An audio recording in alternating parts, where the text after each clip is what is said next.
Now, what I also want to say is this. That doesn't mean America goes away or that we're somehow going to disappear as a global power. I mean, the UK was a global hegemon. Denmark ran the world. Other European for Portugal was, dominant at one time too. We're going to be around for a long time. But our reserve currency, the dollar as the reserve currency of the world, is not likely to be around long.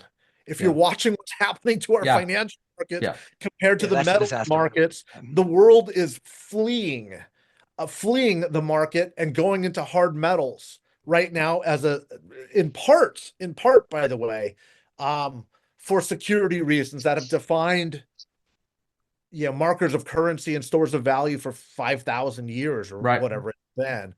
But it's also because this digital age, which everybody thought there would be this abundant, forever, just mine all you wanted, we're realizing the limits of what we're able to pull out of the earth and extract out of the earth to build the infrastructure for the digital age. And whoever controls most of it is going to be in a commanding position.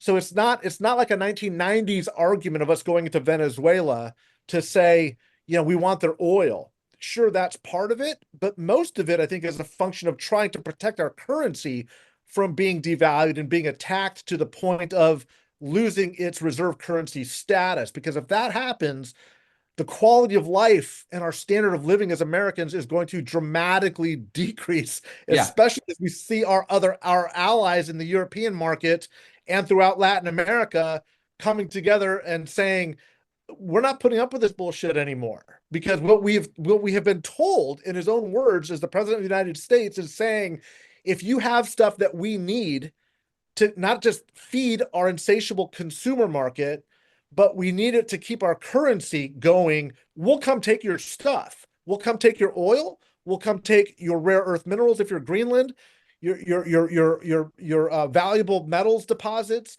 We will do everything we can to extract that for geopolitical purposes, for economic sustainability, for military strategic objectives. And we don't care whether you're friend or foe. We are going to play this realpolitik, this just hardball politics, until we essentially either have all of it or there's no one else left standing. There doesn't seem to be an end game here.